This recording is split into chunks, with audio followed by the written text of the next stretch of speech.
మన ఏది విజయవాడలోనూ సంఘటన జరిగింది, వరదలు వచ్చినాయి, బుడిమేర ముంచింది. అది మ్యాన్మేడ్ కాదండి, ప్రభుత్వ వైఫల్యం కాదండి, అది ప్రభుత్వ తాలూకా అలసత్వంతో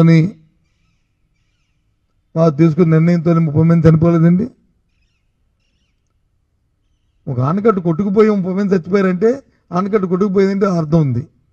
ఎలా చనిపోయారండి? అక్కడ తినడానికి తిండి లేక, తాగడానికి నీళ్ళు లేక, మందులు వేసుకోవడానికి మందులు లేక, ఆ ఇంటిలో 3 రోజులు 5 రోజులు ఉండి ఆ వృద్ధులు, ఆ వికలాంగులు, ఆ చిన్నపిల్లలు సుమారు 33 మంది 34 మంది చనిపోయారు. ఇది వాస్తవం. ఒక 2-3 ఆ ఏట్లో కొట్టుకుపోయింది నీటిలో, మిగతా వాళ్ళందరూ ఈ రకంగా చనిపోయారు. అక్కడ నిన్నకంగా మనం చూసాం తిరుపతిలో. ఎప్పుడైనా మనం పుట్టిన తర్వాత ఎవరైనా సరే అలాంటి సంఘటన చూసామని తిరుపతిలో మహా కుంభమేళ జరుగుతుంది. ప్రయాగలో కోట్లాది మంది వస్తున్నారు. ఏం జరిగిందండి? ఎవరైనా చనిపోయారండి? ఆఫ్టర్ ఆల్ 20,000 మంది వస్తే, 30,000 మంది వస్తే 6 చనిపోతే అది ప్రభుత్వంతో అలసత్వం కాదండి?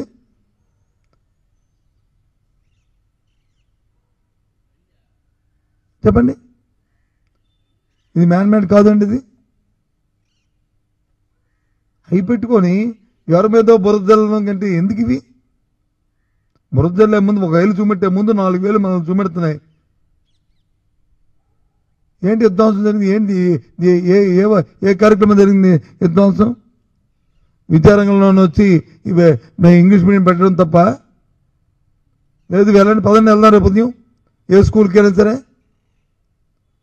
మిడ్ డే మీల్స్లో వచ్చి అప్పుడు బాగుంది అప్పుడు బాగుంది పిల్లల్ని అడుగుదాం, పదండి. 3rd క్లాస్ నుంచి తీసుకొచ్చి వాళ్ళకి సబ్జెక్ట్ టీచర్ని పెడితే కాదని చెప్పని ఇవాళ వచ్చి మళ్ళీ 1వ తరగతి 5వ తరగతి వరకు ఒకే టీచర్తో వచ్చి మరి చెప్పించడం అది మన తల్లిదండ్రులు ఒప్పుకుంటామండి? నా కొడుకు నా మనవడో వచ్చి ఇంగ్లీష్ మీడియం చదవాలి, పేదవాడి కొడుకును పేదవాడు వచ్చి తెలుగు మీడియం చదవాలా? ఇది ఎక్కడ ధర్మం అండి? జిల్లా ఒక హాస్పిటల్ పెడితే తప్ప అండి? ప్రభుత్వ కళాశాలలు పెట్టారంటే, గవర్నమెంట్ కాలేజీ పెడితే ఓ సూపర్ స్పెషాలిటీ హాస్పిటల్ వస్తుంది. అది ప్రతి జిల్లాకి పెడితే అది తప్ప అండి? అది విధ్వంసం అండి?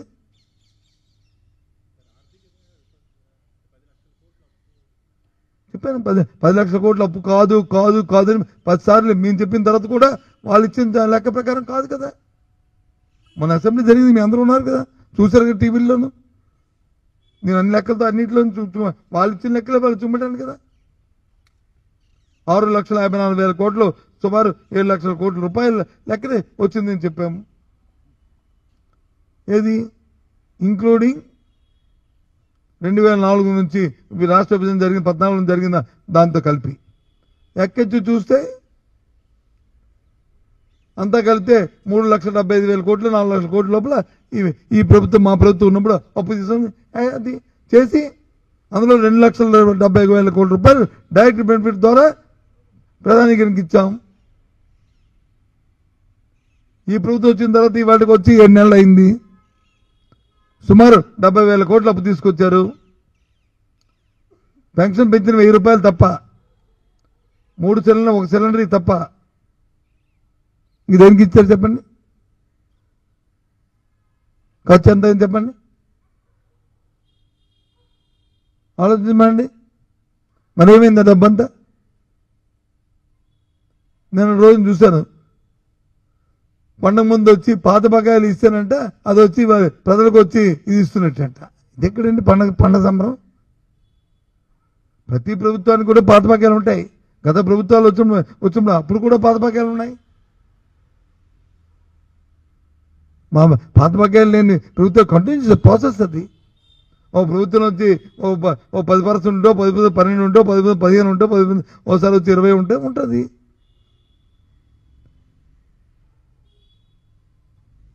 అందులో ఏమైనా అవినీతి జరిగితే, అందులో ఏమైనా అన్యాయకాంతమైతే, అందులో ఏమైనా డైవర్సిఫైల్ అయితే దాన్ని చూపెట్టి దాని మీద ప్రభుత్వం వచ్చి చర్యలు తీసుకోవచ్చు. తప్పు కాదు. నాడు నేడు ప్రోగ్రాం జరిగింది, స్కూల్స్కి వచ్చి ఇన్ఫ్రాస్ట్రక్చర్ క్రియేట్ చేశారు. ఒకవేళ అందులో ఏం తప్పు జరిగిందో ఇంకో కరెక్ట్ పదండి, స్కూల్లో చదువుతుంది చూడండి, తప్పు చేసి చర్య తీసుకుని తప్పు ఏం కాదు. ఆ రోజు ఉన్న అధికారుల మీద అధికారంలో ఉన్న నాయకుల మీద తీసుకుని తప్పు కాదు. It's okay, fine, no objection. కాదన్నాను కూడా ఎవరికి హక్కు కూడా లేదు. కానీ ఆ స్కూల్లో ఆపేస్తే ఎంత అందంగా ఉన్నాయండి ఇవి ఆ ప్రోగ్రాము. సరే, ఏ గవర్నమెంట్ వచ్చినప్పుడు ఆ గవర్నమెంట్ తాలూకు విధానాలు ఉంటే ఆ విధానం ప్రకారం వాళ్ళు వెళ్తారు. కానీ మంచి జరిగిన దాన్ని చేయాలి కదా, మంచి కార్యక్రమాన్ని. అది మీ అమ్మాయి అడుగుతుంది. ఇవాళ డిఏపీను పొటాషియం దొరకట్లేదంటే ఊర్లోనూ రైతులు ఏ విధంగా దాని నుంచి రేపు దిగుబడి తక్కువ వస్తుంది. రేపు ఎందుకురా నా కర్మరా ఈ జొన్నలు వేసామని అనుకోవచ్చు. ఇప్పుడు మన జిల్లాలో వరి తర్వాత ఇప్పుడు వరి కూడా వేయడం మంది జొన్నలు వేసేస్తున్నారు. చెరుకు మానేసి జొన్న వేస్తున్నాము. చెరుకు ఫ్యాక్టరీలో తగ్గిన తర్వాత వైబుల్ కాదని. ఇది వాస్తవం కదా అందరికీ.